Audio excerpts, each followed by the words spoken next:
This is another Member Moments, and today we have our small groupies, Darrin and Allison Kruger. So yeah, that's right. And the phantom noise you're hearing in the background is their beautiful son Reed. So, there he is. So he's our commentator, narrator today. And beside me is my lovely wife Kelly. You guys all know that, but yeah. So just as many of you know already, what we're doing is just interviewing fellow church members. And hey, there's Reed. And just encouraging one another as we're in this time of isolation and quarantine. So, all right, so let's get down to it. Hi, Reed. So question number one. All right, we'll start ladies first here. We'll go with Allison and then Darrin. Okay, so we're going to do, what is your favorite date? I would have to say it was when we were still dating before we were married, and I lived over in Chicagoland area, and one weekend we met up in Galena, and that was fun, just going around the town, and they even had a ice sculpture thing that was pretty cool, and Darrin actually used that for inspiration when he was going to propose to me, so that was a fun memory. Nice. Do you remember the exact day? Of that date? Yeah. No. That's okay. No pressure. What was the ice sculpture and how did it influence his proposal? Well, so it was a competition actually on the lake, and everyone had these different ice sculptures that they built and created. So we were just walking around. It was to go and look at them and just kind of tour them. And Darrin, oops, sorry. Thanks, Reed. So Darrin thought that would be a cool way. He was going to get some letters and freeze letters to say, "Will you marry me?" But then decided that it would be easier to spell it out with lights instead. He didn't go buy all the letters from Hobby Lobby for one time. So wow, I'm impressed, man. Well done. Well done. Nice. All right, Mr. Darrin Kruger, what is your favorite date? I would say when my lovely wife comes ride with me in the tractor. Yeah. Depending on how much time is in her schedule to come, get in the car and pack Reed in a car seat and drive to the field, come to the tractor, get in the tractor, get out of the tractor, go back. So it's usually a process, but it's good. Nice. Very good. So your favorite date like happens multiple times. That's pretty cool. Yep. Nice. All right. Very good. Okay. So what's that, Allison? It's even better when I bring food. Nice. You guys ever get a candle out and put it in the dashboard or something? Something like that. Way to a man's heart's through his stomach, right? That's right. That's right. And in a tractor, what better place than that? Nice.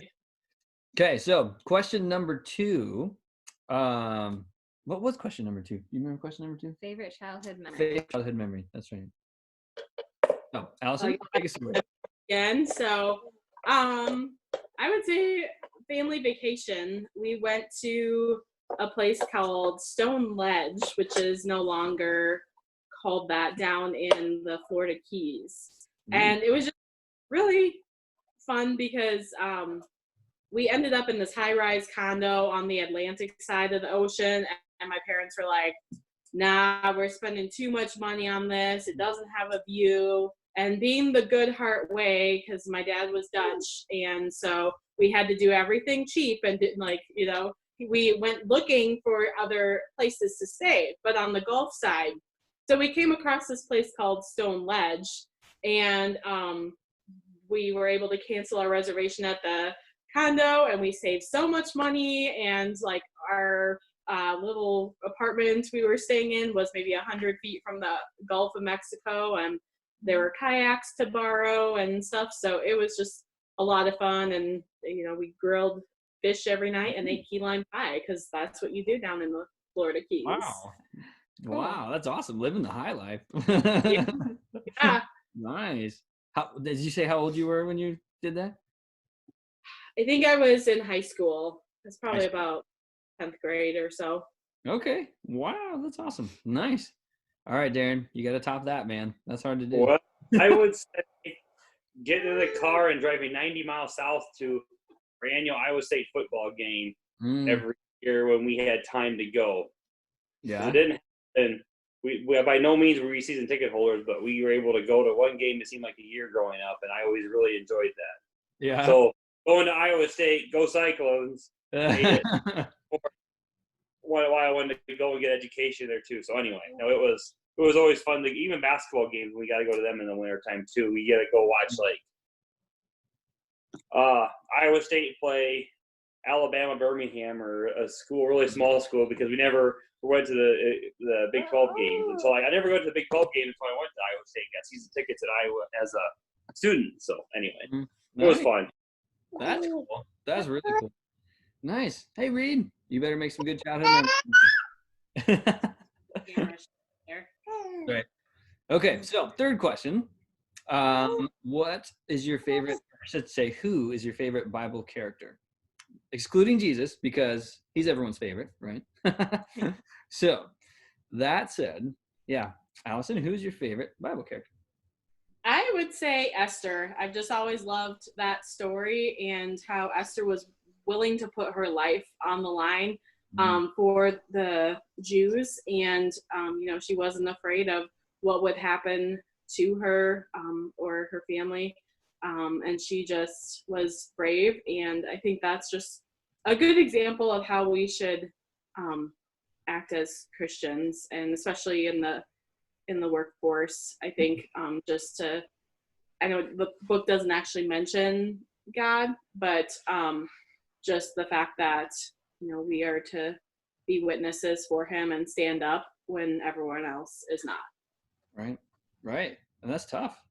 If I die, I die. Isn't that what she says? Yeah. Yeah. That's a good one.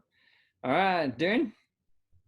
I have a couple of the different favorite ones, but I was thinking King David, because he David and Goliath, he slew Goliath, but he also was not perfect. He still did sin, and God still forgave him for it. There was consequences for his sin, but he still did big things for God's kingdom through the different other avenues of his life that were good, not just the sins that he committed. So God still used a sinner, and I hate to admit it, that everybody sinned, including Allison and me. We're no one's perfect, and we all need Jesus' redemption. Yeah, absolutely. You're not supposed to tell your wife she's not perfect, man. Yeah, geez.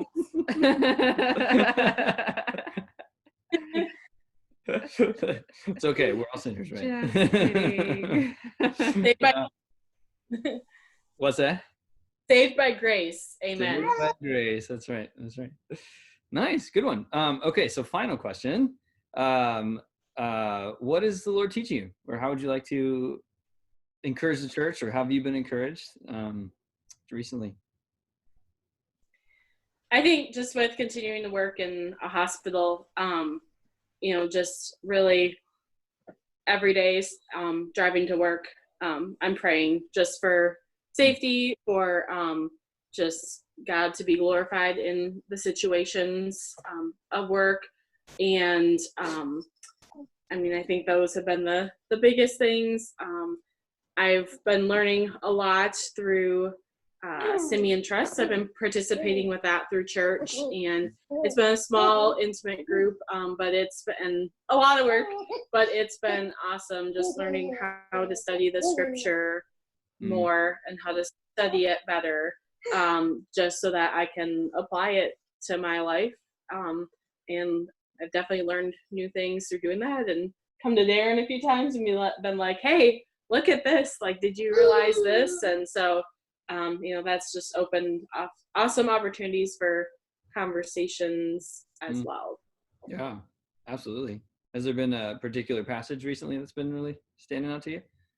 Well, I wouldn't say a particular passage per se that's been like hitting me hard, but like I just did 1 Corinthians 6:1-8, and studying that, and how the church at Corinth was very much a church that had disunity amongst it, and Paul just called for their unity as believers, and was like, how are you guys going to unite as a church when you have all these different beliefs about this thing or that thing? And in the end, it doesn't matter. What matters is that we're saved by grace. And so I guess that's just the gospel just keeps coming up in every aspect or area of the Bible, and it's cool seeing the reflections of the gospel even in the Old Testament prior to Christ coming.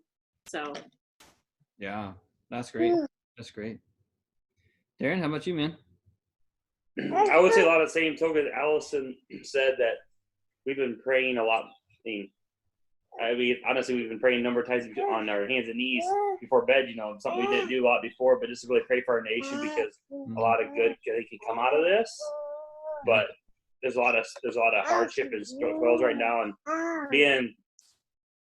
when I work in the shop or somewhere I can be by radio, I listen to AFR once in a while, and just to hear what the people are saying, from that perspective, and you can hear that in a Christian point of view. Then, when you hear the news, you can kind of take everything with a grain of salt. But the biggest thing is, us as Christians can't worry about the future. We can't worry about what could or might happen, but we can pray, and keep doing what we're told to do. But it's like, and Alice and I have been reading through the New Testament, and it seems like every passage that you read is something to talk about, it kind of ends around with prayer. So, that's one way to communicate with God is through prayer. So that's where I would say to do that more than we have done in the past for the things going on in our nation right now, and in Iowa and north central Iowa. Right.